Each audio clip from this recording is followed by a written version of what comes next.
Assalamualaikum warahmatullahi wabarakatuh. Innal hamdalillah nahmaduhu wa nasta'inuhu wa nastaghfiruh wa na'udzu billahi min shururi anfusina wa min sayyiati a'malina. May yahdihillahu fala mudilla lahu wa may yudlil fala hadiya lahu. Asyhadu an la ilaha illallah wahdahu la syarika lahu wa asyhadu anna Muhammadan abduhu wa rasuluh. Allahumma salli wa sallim ala habibina nabiyyina Muhammadin wa ala alihi wa sahbihi wa man tabi'ahu bi ihsani ila yaumiddin, amma ba'du. Qala Allah ta'ala fil Qur'anil Karim, a'udzu billahi minasy syaithanir rajim, rabbi habli minas salihin fabasyarnahu bi ghulamin halim. Falamma balagha ma'ahu syai'a qala ya bunayya inni ara fil manam anni adbahuka fanzur madza tara. Qala ya abati if'al ma tu'mar satajiduni insyaallahu minas sabirin. Wa qala Rasulullah sallallahu alaihi wasallam la yu'minu ahadukum hatta akuna ahabba ilaihi min walidihi wa walidihi wan nasi ajma'in. Ya ayyuhalladzina amanu taqullaha haqqa tuqatih wa la tamutunna illa wa antum muslimun. Ya ayyuhan nasu taqu rabbakumul ladzi khalaqakum min nafsin wahidah wa khalaqa minha zawjaha wa batha minhuma rijalan katsiran wa nisaa'a wa taqullaha alladzi tasaaluna bihi wal arham innallaha kana 'alaikum raqiba. Ya ayyuhalladzina amanu taqullaha wa qulu qawlan sadida yuslih lakum a'malakum wa yaghfir lakum dhunubakum wa may yuti'illaha wa rasulahu faqad faza fawzan 'azima. Jamaah salat subuh, bapak-bapak, ibu-ibu dan anak-anak sekalian yang berbahagia dan mudah-mudahan dimuliakan oleh Allah Subhanahu wa taala insyaallah. Baiklah, kalau kemarin kita bahas tentang surat Al-Baqarah ayat 124, di mana Allah berfirman, Allah telah menguji Nabiullah Ibrahim alaihissalam dengan berbagai macam ujian, perintah-perintah dan larangan-larangan. Semuanya itu diselesaikan oleh Nabiullah Ibrahim alaihissalam dengan sempurna. Nah, pagi hari ini kita lanjut dari sekian banyak ujian yang diberikan kepada Nabiullah Ibrahim alaihissalam itu, ya mesti ada yang tingkatannya sedang, ada yang tingkatannya besar. Nah, ini artinya tingkatan ujiannya ada yang istilahnya ringan, sedang atau berat. Dan sekarang ini kita sampaikan tentang ujian yang paling berat yang dialami oleh Nabiullah Ibrahim alaihissalam. Ujian apa itu? Yaitu ujian diperintahkannya untuk menyembelih putranya sendiri. Coba bayangkan, harus tahu nanti menyaksikan kematian anaknya, harus dengan tangannya sendiri pula. Waduh, bukan main. Insya Allah nggak ada yang kuat kalau diujikan pada orang-orang yang belakangan ini, termasuk saya. Anak saya sakit saja begitu, waduh, wis mewek nggak karu-karuan. Itu masih dalam seperti itu. Dan ayo bunuh, belen, dibunuh harus mati dengan tangan sendiri, berat. Inilah beratnya.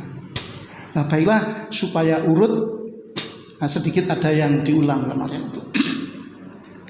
Jadi semenjak Nabiullah Ibrahim alaihissalam itu meninggalkan kaumnya dari negeri Babilonia itu, kemudian menuju Mesir, menuju Palestina, kemudian Mesir, kembali lagi ke Palestina. Nah, sehingga ketika kembali ke Palestina dapat hadiah dari Raja Mesir, yaitu ada yang mengatakan budak, ada yang mengatakan bahwa hadiah itu yang bernama Ibu Hajar, putranya Raja Mesir, diberikan lantaran banyak mukjizat-mukjizat yang disaksikan oleh Raja Mesir ketika Ibu Sarah mau istilahnya mau diambil itu.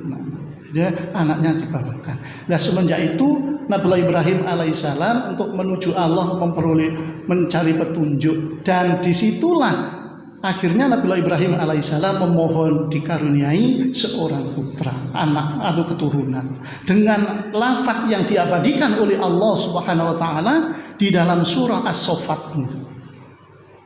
Rabbi habli minas salihin. Ya Rabb, habli, karuniakanlah kepada saya seorang anak minas salihin yang tergolong orang-orang soleh. Nah ini kalau dilihat dalam surat, dalam tafsir Ibnu Katsir itu biasanya per paket. Nah ini termasuk dalam satu paket dari ayat 99 sampai ayat 13 itu satu paket. Nah ini saya ambil dari 110 ini yang saya bawakan sampai 102 ini aja. Dari 100 sampai 102. Ayat 100-nya Rabbi habli minas sholihin. Ya Allah, karuniakan kepada saya seorang anak yang tergolong soleh. Kemudian Allah jawab fabasyarnahu. Kami beri kabar gembira Ibrahim itu bihulamin halim, dengan seorang anak yang halim. Nah ini anak yang halim itu mudah-mudahan anak-anak ya bisa meniru Nabiullah Ismail, imannya maksudnya. Halim itu swabar, kesabarannya di atas rata-rata. Jadi dalam menerima ketentuan Allah itu selalu sabar, tidak pernah dia itu mengelak. Itu namanya halim. Jadi kesabaran di atas rata-rata. Kalau kita memiliki kesabaran, kesabarannya di atas kita. Itu Nabiullah Ismail alaihissalam. Nah, sejak dikarunia itu akhirnya namanya istri Nabiullah Ibrahim alaihissalam itu Ibu Sarah. Beliau sudah menyadari usia lanjut, sudah tidak bisa memberikan satu keturunan. Akhirnya wanita hadiah itu disuruh menikahi oleh suaminya Nabiullah Ibrahim alaihissalam, diterima oleh Nabiullah Ibrahim alaihissalam. Kemudian hamil sampai melahirkan. Nah, setelah melahirkan bahagia sudah. Ibu Sarah bahagia, Ibu Hajar bahagia, Nabiullah Ibrahim lebih-lebih. Tapi kebahagiaan itu tidak lama. Kenapa? Karena setanlah menggoda Ibu Hajar dan Ibu Sarah ini sehingga punya kecemburuan. Saya belum punya ngomongan, Ibu Hajar punya ngomongan. Nah, sehingga ini merupakan sabab. Sehingga Ibu Sarah mohon kepada Nabiullah Ibrahim alaihissalam, tinggalkan kami sendirian di sini. Ajaklah pergi. Jadi Ibu Hajar dan anaknya itu akhirnya diperintahkan untuk meninggalkan oleh Allah Subhanahu wa taala. Ambil onta, jadi istri dan anaknya dinaikkan dalam onta juga. Akhirnya keluar di situ. Keluar beberapa hari dalam perjalanan. Kalau di dalam Tara itu 3 bulan. Coba bayangkan. Sehingga kemana tujuannya nggak tahu sebenarnya. Sampai pada akhirnya Allah menghentikan itu. Sehingga turunlah di situ satu lembah yang tidak berpenghuni sama sekali. Nah, itu tadi diturunkan di situ. Ini sedikit mengulang ya. Turunkan, setelah turunkan kemudian Nabiullah Ibrahim mau balik. Langsung naik onta, akhirnya onta dijalankan sehingga Ibu Hajar lari megang tali ontanya itu sambil bertanya, "Wahai Ibrahim suamiku, kemana engkau hendak pergi?" Pertanyaan kedua, "Akankah kau tinggalkan kami berdua di lembah yang tidak berpenghuni ini? Tidakkah engkau merasa takut kalau kami meninggal dunia dimakan binatang buas? Kalau saya mati nggak apa-apa. Bagaimana kalau dengan putramu yang selama ini kau tunggu-tunggu kehadirannya? Saat Allah menghadirkan, akan kau campakkan begitu saja." Tidak noleh, tidak jawab Nabiullah Ibrahim alaihissalam. Kemudian ada pertanyaan berikutnya dari Ibu Hajar, "Allahu amaroka bihadza." Apakah Allah yang memerintahkan seperti ini? Baru Nabiullah Ibrahim alaihissalam itu menoleh. Kenapa tidak noleh pertamanya itu? Karena secara manusiawi Nabiullah Ibrahim itu tidak tega melihat atau akan meninggalkan istri dan anaknya di tempat yang tidak ada orang sama sekali itu. Lebih-lebih perbekalan tidak ada, sumur juga tidak ada. Nah, ketika Allah yang memerintahkan engkau seperti ini, membawa kami berdua. Setelah nyampe di sini disuruh meninggalkan kami berdua, barulah Nabi Ibrahim alaihissalam menoleh dan mengangguk-anggukkan kepalanya. Iya wahai istriku. Nah, dikuat-kuatkan untuk senyum. Kemudian karena itu perintah Allah, jadi Ibu Hajar itu taat dan ikhlas sehingga pertolongan Allah datang. Kalau begitu idzan la yudayyi'una, kata Ibu Hajar. Kalau begitu dia Allah la yudayyi'una itu tidak akan mensempitkan kami, tidak akan menterlantarkan kami. Sudah tinggallah kami berdua, tidak apa-apa. Tinggal sudah. Nah ditinggal, setelah kemarin nyampe hampir sudah tidak kelihatan, Nabi Ibrahim berdoa itu ya. Di dalam surah Ibrahim itu ayat 37 itu.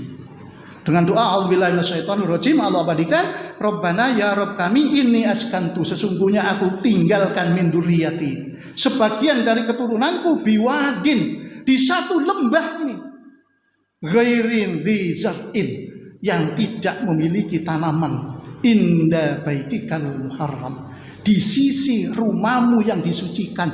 Artinya di sisi Ka'bah, sebelahnya Ka'bah.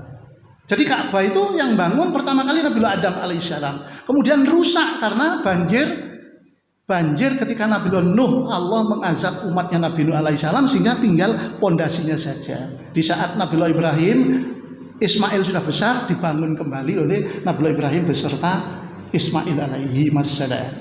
Kemudian lanjut, Rabbana ya Rabb kami liyuqimus shalah, supaya mereka menegakkan sholat di lembah itu. Faj'al afidah, dan jadikan hati minan nasi, sebagian manusia itu tahwi ilaihim, jadi cenderung kepada mereka. Warzuqhum, dan urzuqhum, kata Allah, kata Nabi Ibrahim, berilah rezeki kepada mereka minas samarati, dari buah-buahan, la'alahum yashkurun, supaya mereka bersyukur. Ditinggallah oleh Nabi Ibrahim alaihissalam dengan doa ini, tinggallah Ibu Sarah. Nah, ditinggal karena perbekalan sedikit, air tidak ada, makanan sudah habis, tidak ada sumur, yang jelas haus dia. Haus, akhirnya cari sumur nggak ada, sampai dia Nabiullah Ismail yang kecil itu jadi sudah tidak bisa nangis, diperkirakan mati. Tapi ketika ada air matanya ditempelkan di bibirnya sehingga masih keluar lidahnya, masih hidup Ismail. Akhirnya Ibu Hajar berusaha untuk mencari air. Saat itu terik matahari di tengah-tengah. Jadi seolah-olah di Marwah itu ada air, dikejarlah. Tapi ternyata bukan air. Balik sofa Marwah 7 kali sehingga dikenal dengan istilah sa'i, yang kemudian jadi rukun haji dan umroh. Nah kemudian Allah beri itu, karena ketaatan dan keikhlasannya, cari air ke sana kemari nggak ada. Ternyata di sebelah Nabi Ismail alaihissalam ada pasir yang basah. Kemudian digali, di situ akhirnya keluar airnya, akhirnya diminum. Airnya keluar banyak, akhirnya zam-zam kan gini kemarin. Berkumpullah. Ini bahasa bukan bahasa Arab, bahasa Palestina dulu. Kumpullah, sehingga berkumpul itu. Nah, situlah ada rezeki sampai sekarang, sehingga telaga Zam-Zam itu masih bermanfaat bahkan sampai hari kiamat. Itu rezeki Allah yang berikan rezeki kepada Ibu Hajar. Nah, tidak hanya itu, tadi yang tidak ada penghuni sama sekali di lembah yang sepi. Akhirnya berkat ada sumur itu ada bangsa Jurhum. Kok tahu manuk banyak, mesti ada air dekat. Akhirnya betul ada air. Izinlah untuk menetap tinggal di situ dengan Ibu Hajar. Akhirnya diizinkan. Setiap orang yang tinggal di situ akhirnya membayar. Nanti memberi kepada Ibu Hajar, sehingga Ibu Hajar saat itu gampang memperoleh uang, tidak usah kerja memperoleh uang. Akhirnya beli kambing. Tiap harinya menggembala kambing. Itulah rezeki dari Allah. Nah, setelah ini baru sudah di sini sudah terbentuk perkampungan yang namanya Bakkah. Sekarang jadi Mekah Al-Mukarramah, itu sudah ramai. Nah, kemudian akhirnya sekarang kembali ke Nabiullah Ibrahim alaihissalam yang di Palestina itu. Nah, Nabiullah di Palestina sekitar kurang lebih 10 tahunan lebih, kalau menurut tarikhnya itu. Sudah nyampe di sana bahwa Nabiullah Ibrahim itu jadi orang kaya. Kalau sekarang itu milioner. Apa milioner itu? orang yang banyak uangnya ini ya. Jadi kekayaan Nabiullah Ibrahim itu banyak dalam sebuah kitab. Nah, bisa diingat-ingat ini dalam kitab apa namanya itu Miskatul Anwar. Jadi harta Nabiullah Ibrahim alaihissalam yang berbentuk binatang ternak saja itu ada 1000 ekor domba. Itu yang pertama. Dan yang kedua 300 ekor lembu. Yang ketiga 100 ekor onta. Dalam riwayat yang lain saya dapatkan itu pokoknya jumlah seluruh binatang ternak Nabiullah Ibrahim alaihissalam itu ada 12 nolnya 3. Berapa kalau 12 nolnya 3 itu? 12.000 binatang ternak, coba bayangkan. Nah saat inilah, nah karena Nabiullah Ibrahim itu dikenal buah dari kesabaran dan ketabahan dalam menghadapi berbagai macam ujian dan cobaan, sehingga Nabiullah Ibrahim itu diberi gelar namanya Khalilullah, kekasih Allah. Akhirnya malaikat bertanya, ya Allah, kenapa kau jadikan Ibrahim itu sebagai kekasihmu? Padahal Ibrahim itu disibukkan oleh keluarga dan binatangnya, kekayaannya. Apa jawab Allah? Kamu jangan melihat hambaku yang ini dari zahirnya saja. Coba tengok dari belakang, tengok hatinya, imannya. Akhirnya diberi kesempatan untuk menguji. Baiklah kalau begitu, diujilah. Diuji, kemudian ketika Nabiullah Ibrahim alaihissalam berada di sekian banyak binatang ternaknya itu, maka ada orang yang datang, tidak tahu apa malaikat apa itu. Tanya akhirnya, wahai Ibrahim, binatang ternak yang sebanyak ini milik siapa ini? Apa jawab Nabiullah Ibrahim? Semua binatang ini adalah milik Allah. Tapi kali ini semua binatang ternak ini adalah milik saya. Tapi kalau sewaktu-waktu Allah membutuhkan, semuanya akan saya berikan. Jangankan binatang ternak, kalau seandainya Allah membutuhkan anak kesayangan saya pun, kata Nabiullah Ibrahim alaihissalam, maka anak pun saya akan berikan kepadanya. Wah, ini mulai sudah. Sehingga saat itu diuji betul dengan anaknya. Diuji betul. Akhirnya ada perintah. Nabiullah Ibrahim diperintahkan untuk menjenguk istrinya yang ada di Bakka. Jenguk ke sana. Nah, setelah nyampe di sana, pangling. Dulu tidak ada apa-apa, sekarang menjadi perkampungan yang begitu banyak. Heran Nabiullah Ibrahim, waduh ini. Akhirnya tanya di situ, apakah ada di antara kalian yang kenal dengan Ibu Hajar? Loh, semuanya kenal. Oh, itu adalah pemilik sumur ini. Kami berada di sini ini atas izin beliau. Oh, alhamdulillah, kata Nabi. Di mana rumahnya? Di sana. Ternyata, oh tidak ada. Loh, kok tidak ada orangnya? Biasanya jam-jam segini ini sedang mengembala kambing. Oh, ternyata Ibu Hajar kambingnya banyak deh. Angon kambing di Padang Arafah. Ya kalau begitu saya tak ke sana. Akhirnya Nabiullah Ibrahim adalah menyusul di Padang Arafah. Ketemulah di sana. Nah, bertemulah 3 hamba Allah ini. Yang namanya lama tidak ketemu, akhirnya di situ lepas rindu. Jadi pertemuan di Padang Arafah ini yang kemudian dijadikan sebagai salah satu dari manasik haji. Orang yang sedang haji kalau tidak ukuf di Padang Arafah, maka hajinya tidak sah. Ini dijadikan sebagai rukun haji. Maksud saudara-saudara kita yang sekarang naik haji, nanti pada tanggal 9 Zulhijjah ukuf di Arafah. Nah, kita disunahkan untuk berpuasa nanti. Nah, setelah nyampe di situ ngumpul, namanya sudah kangen, jadi agak kemalaman. Pulang akhirnya berhenti di Musdalifah kemalaman di situ. Tidurlah di situ. Orang yang naik haji kalau dari Padang Arafah langsung berhenti di Musdalifah. Kalau di dalam Al-Quran disebut Masy'aril Haram gitu. Minap seperti itu 1 malam. Baru tidur pertama kali dengan Nabiullah Ismail alaihissalam. Sudah mendapatkan perintah. Nah, tapi perintah itu, apakah ini perintah Allah atau bukan? Masa sih saya disuruh menyembelih Ismail putraku? Ragu aja. Sehingga pada hari itu dikenal dengan Yaumut Tarwiyah. Hari keraguan. Sudah diabaikan oleh Nabiullah Ibrahim. Nah, mungkin tidak mungkin ini perintah Allah, katakan seperti itu. Kemudian besoknya tidur lagi, mimpi yang sama. Akhirnya saat itu dikenal dengan Yaumul Arafah. Hari Arafah, hari di mana Nabi Ibrahim alaihissalam tahu kalau itu perintah Allah, yakin sudah. Akhirnya dibangunkan putranya. Dibangunkan, diabadikan oleh Allah Subhanahu wa taala dalam lanjutan ayat itu. Jadi ayat 102 dalam surat As-Saffat.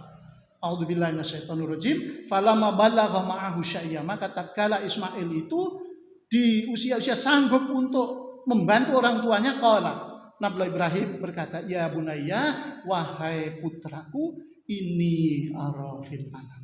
Sesungguhnya aku melihat dalam mimpi, anni atbahuka.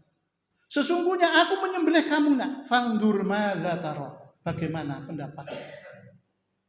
Apa jawab Nabi Ismail alaihissalam? Qala, beliau menjawab, ya abati, wahai ayahanda, if'al, kerjakan, maru apa yang diperintahkan kepada engkau. Satajiduni, akan kau dapati aku insyaallah, kalau Allah menghendaki, minas sabirin, tergolong orang-orang yang sabar. Coba bayangkan deh. Ini seorang yang halim, imannya yang begitu kuat, iman yang halim. Kesabarannya di atas rata-rata. Dapat perintah dari ayah, nak sini. Gimana nak, saya dapat perintah Allah, suruh menyembelih kamu. Apa jawabnya? Wahai ayah, silakan kerjakan. Insya Allah engkau akan mendapati aku sabar, menerima. Coba kalau seandainya terjadi pada sampean, ayo apa yang sampean jawab? Loh, guyu ini. Belum masih guyu ini. Hai anak panti, sini. Ada apa ayah? Ayah manggil dengan kalimat yang baik. Wahai anakku, bapak lu nak disuruh menyembelih kamu. Ya apa pendapatmu nak? Sampean mau nyembelih saya ya? Iya, gelem ya.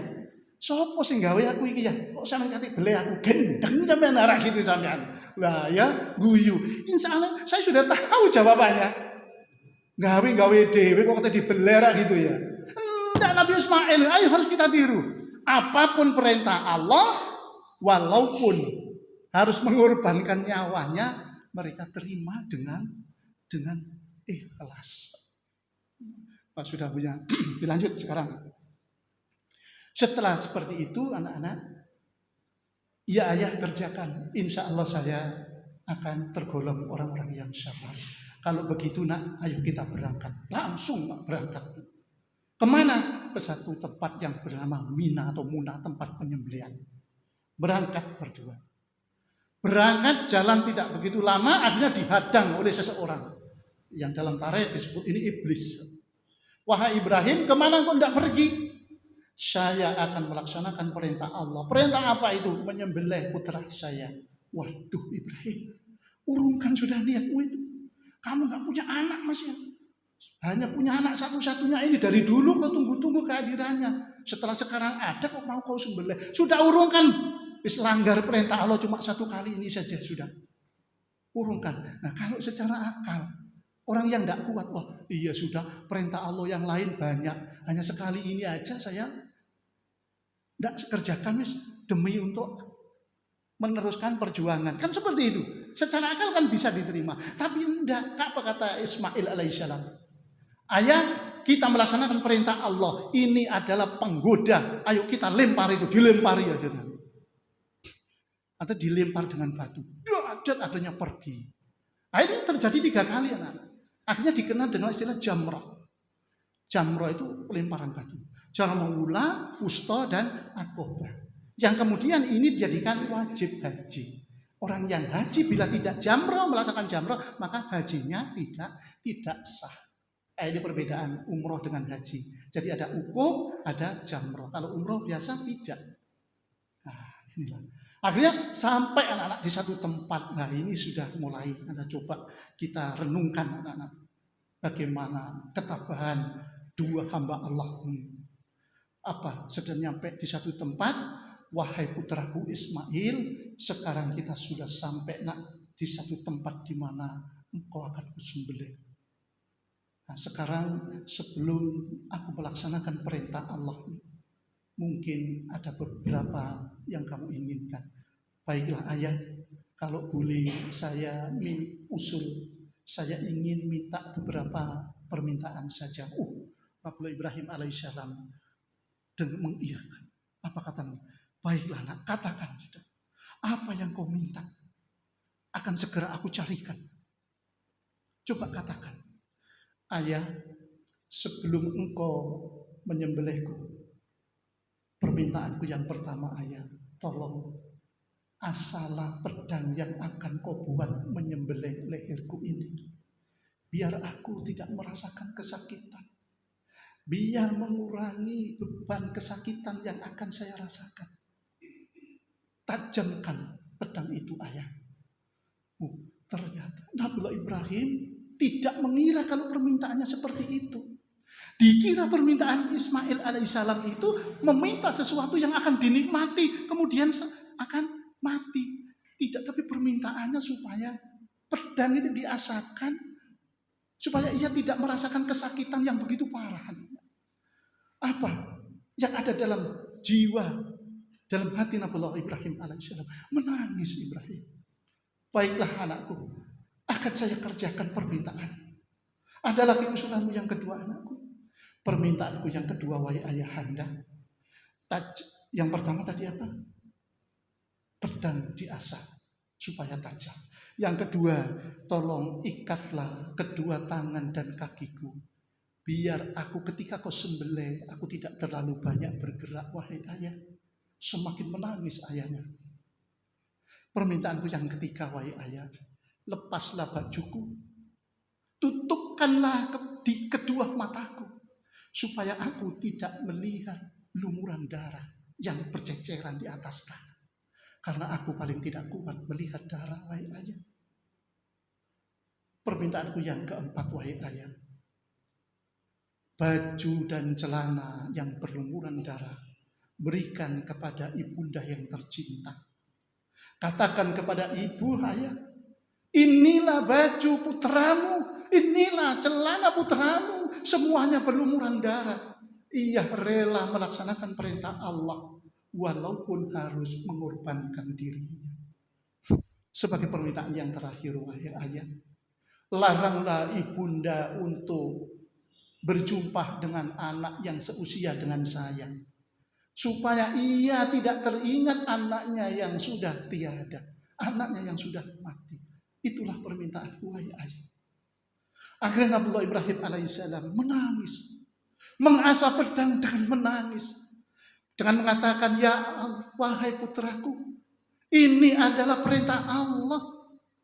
Satu-satunya adalah engkau anak putraku. Seandainya boleh engkau digantikan dengan sesuatu, kemanapun itu akan aku cari. Tetapi ini satu-satunya adalah engkau sebagai ujian buat aku. Diasah pedang, diikat kedua tangan dan kaki, mata juga ditutupi, kemudian dirobohkan. Setelah roboh, falamma aslama wa tallahu lil jabin, Allah abadikan itu. Maka falamma aslama, maka tatkala keduanya itu berpasrah, berserah diri, Ismail sudah dalam jiwanya, saya akan mati sebentar lagi. Nabi Ibrahim juga seperti itu. Saya akan menyembelih leher putraku sebentar lagi. Langsung pedang yang sudah diasah tajam ditempelkan di lehernya. Sambil menyebut bismillah Allahu Akbar. Ada 3 versi yang ada. Pendapat yang pertama itu langsung teras. Sudah diperkirakan bahwa yang meninggal dunia itu adalah putranya Ismail alaihissalam. Sudah keluar darah bercucuran. Nah, tapi Allah dengan maha kekuasaannya, Ismail diganti dengan seekor domba. Ini yang pertama. Yang kedua itu ketika Nabi Ibrahim alaihissalam menempelkan pedang di lehernya Ismail, itu langsung sudah mau dikrek. Wanadainahu ayya Ibrahim, kami memanggilnya wahai Ibrahim, qad sadaqta ru'ya, sungguh engkau telah membenarkan mimpimu. Inna kadzalika najzil muhsinin, inilah balasan orang-orang yang berbuat baik. Jadi wa fadainahu bidibhim adim. Kami ganti Ismail itu bidibhim adim dengan satu sembelihan yang sangat agung. Coba sembelihan yang sangat agung. Diganti apa? Dengan seekor domba. Diganti. Versi yang kedua. Versi yang ketiga ketika Nabi Ibrahim alaihissalam mau ngek leher putranya, langsung ada suara Allahu Akbar, Allahu Akbar, ditoleh oleh Nabi Ibrahim alaihissalam. Ditambah La ilaha illallah, Allahu Akbar, disempurnakan oleh Nabi Ismail alaihissalam. Allahu Akbar walillahil hamd. Kemudian domba dibawakan. Nabi Ismail tidak jadi mati sehingga dombanya yang disembelih. Ini peristiwa itu. Nah, kemudian di sini anak-anak, berapa domba? 1 domba. Tapi Al-Quran menyebutnya bidibhin adimun, dengan sembelihan yang sangat agung. Loh, 1 domba masa agung, anak-anak? Tidak agung. Dikatakan agung karena apa? Dari sembelihan yang pertama disembelih oleh Nabiullah Ibrahim alaihissalam sampai berikutnya sampai Khotamul Anbiya Al-Habib Muhammad sallallahu alaihi wasallam, kemudian diabadikan sampai kita sekarang ini, bahkan sampai nanti yaumul qiyamah. Itulah dinamakan dengan dibhun azimun, sembelihan yang sangat agung. Kemudian kalau hanya ditukar, kalau ditukar hanya nyawa seorang yang halim ditukar dengan 1 domba, tidak sepadan itu, tidak sepadan. Loh, kapan sepadannya? Yaitu sembelihan dari pertama kali sampai sekarang, bahkan sampai nanti hari kiamat. Inilah insya Allah, ini sudah waktunya, sudah pres ya, kita masih ada acara anak-anak. Jadi insya Allah nanti pertemuan berikutnya tentang kurban. Nah, ini kan sudah ada kurban, awal kurban. Nah, nanti Rabu yang akan datang kurban. Perlu saya sampaikan di sini bagi bapak-bapak yang mau berkurban. Nah, kalau sudah ada binatang kurbannya, itu diusahakan, ini ada ikhtilaf di antara ulama, diusahakan tidak usah dipotong rambut dan kuku hewan kurbannya. Nah, ada yang mengatakan tidak usah memotong rambut dan kuku orang yang berkurban. Dengan hadis yang diriwayatkan oleh Imam Muslim, jadi an Ummi Salamah, dari Ummi Salamah radhiyallahu anha, semoga Allah meridainya, beliau berkata, qala Rasulullah sallallahu alaihi wasallam, man kana lahu dhibhun yadbahu, barang siapa baginya akan menyembelih binatang kurbannya, faida uhila hilal dzulhijjah, apabila masuk di bulan Zulhijjah pada tanggal 1, nah itu fala yahudanna, maka janganlah mengambil ataupun mencukur min sya'rihi, rambutnya, wala min atfarihi, dan kukunya, syai'an, sedikit pun, hatta yudhiyah, sampai ia menyembelih. Nah, tanggal 1 Zulhijjah insya Allah itu saya lihat Senin yang akan datang. Dari mulai Senin yang akan datang itu usahakan tidak usah, kalau sudah punya binatang kurban, tidak usah dipotong, tidak usah ngambil rambutnya, kukunya tidak usah. Nah, karena ini ikhtilaf, kita pakai semuanya saja. Jadi satu kelompok yang dilarang potong itu kuku orangnya dan rambut orang yang berkorban. Nah, kalau memotong bulu kambing dan kuku kambingnya kurang kerjaan, ada yang seperti itu. Nah, supaya kita tidak usah menghina yang satu dengan yang lain, kita dua-duanya saja, Pak. Jadi kambing tidak usah dipotong bulu dan kukunya, kita yang berkorban juga tidak usah memotong kuku dan rambut kita sampai yudhohiyah, sampai disembelih, bukan tanggal 10. Ya kalau memang tanggal 10 batasannya, setelah disembelih baru kita boleh memotong. Kalau kita disembelih tanggal 13, hari akhir tasyrik, ya tanggal 13 setelah menyembelih itu. Nah, inilah kiranya yang dapat saya sampaikan, insya Allah tentang kurban. Kita lanjut di Rabu yang akan datang. Kita tutup dengan doa kafaratul majelis bersama-sama. Subhanakallahumma wa bihamdik, asyhadu an la ilaha illa anta, astaghfiruka wa atubu ilaik. Wassalamualaikum warahmatullahi wabarakatuh.